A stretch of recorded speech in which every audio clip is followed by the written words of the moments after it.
আসসালামু আলাইকুম। আজকে আপনাদের সাথে একটা কমন বিষয় আমি শেয়ার করব। সেটা হচ্ছে অনেক সময় তো আপনারা এরকম ডেন্টাল স্টুডেন্ট হিসাবে কিংবা ডক্টর হিসাবে আপনারা এরকম কল পেয়ে থাকেন যে আপনার কোনো ছোট ভাই বোন কিংবা আদারওয়াইজ যে কেউ হোক, তো খেলা করতে যে কিংবা যে কোনো কারণে তার দাঁতটা পড়ে গেছে কিংবা হচ্ছে তার ইনজুরি হয়ে দাঁতটা পড়ে গেছে আর অ্যাভালশন হয়ে গেছে। হ্যাঁ, তো দাঁতটা যদি হচ্ছে পড়ে যায় আর হচ্ছে সকেট থেকে বাইরে চলে আসে, তো সেটাকে আমরা কি বলি? সেটাকে আমরা বলি হচ্ছে অ্যাভালশন। রাইট? অ্যাভালশন। তো আপনার কাছে এরকম কল আসে যে খেলা করতে যে কিংবা যে কোনো কারণে দাঁত পড়ে গেছে, তো এই সময় আপনি কি করবেন? তো এই সময় আপনি হচ্ছে আমাদের বইয়ের প্রোটোকল অনুযায়ী পেশেন্টকে আপনি হচ্ছে এই যে দেখেন অ্যাভালশন মানে কি, যে দাঁতটা সকেট থেকে পড়ে যাওয়া। তো পেশেন্টকে আপনি ইনস্ট্রাকশন দিবেন যে কোনো একটা ফিজিওলজিক মিডিয়াতে যাতে টুথটা আপনার স্টোর করে নিয়ে আসে। হ্যাঁ, যদি টুথটা হচ্ছে অ্যাভেলেবল থাকে, খুঁজে পায়, তাহলে নিয়ে আসে। তো এটার মধ্যে হচ্ছে আপনার মিল্ক অর হচ্ছে দুধের মধ্যে করে নিয়ে আসতে পারে, ঠিক আছে? দুধের মধ্যে করে নিয়ে আসতে পারে কিংবা কোকোনাট ওয়াটারের মাধ্যমে নিয়ে আসতে পারে কিংবা হচ্ছে ডিমের সাদা অংশ কিংবা ওয়াটার কিংবা স্যালাইভা, কোনো কিছু যদি না পায় তাহলে নিজের ওন স্যালাইভার মধ্যে করে নিয়ে আসতে পারে কিংবা পানি কিংবা স্যালাইন যে কোনো কিছুর মধ্যে নিয়ে আসতে পারে, ঠিক আছে? এটার মধ্যে সবথেকে বেটার হচ্ছে হ্যাংস ব্যালেন্স সলিউশন, যেটাকে আমরা এইচবিএসএস বলি।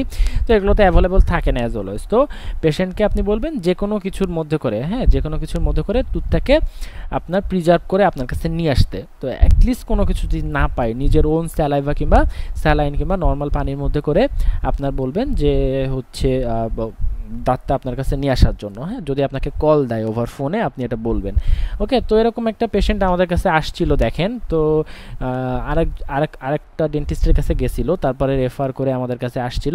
সো দেখেন যে উনি কি করছে, উনি হচ্ছে ওনার কাছে ইমিডিয়েট গেছিল, তো ম্যানেজমেন্টের জন্য পরে আমাদের কাছে পাঠাইছে। তো উনি দেখেন একটা এই যে ফিজিওলজিক সলিউশনের মধ্যে করে টুথটাকে পাঠাইছে, অ্যান্ড দেন আমরা টুথটা বাইর করছি। এক্সরেটা একটু দেখেন, খেয়াল করলে বুঝবেন, এখানে দাঁত আছে, এখানে দাঁত আছে, মাঝখান থেকে এই জায়গাটা টুথটা মিসিং, যেটা পড়ে গেছিলো।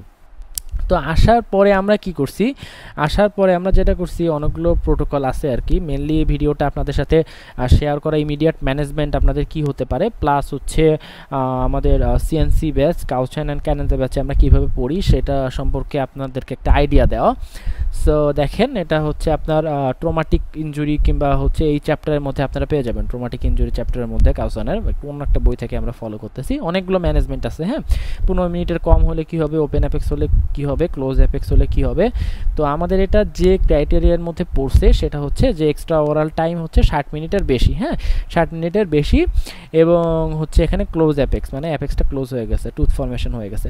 তো এখানের মধ্যে কি বলছে দেখেন, যে বলছে যে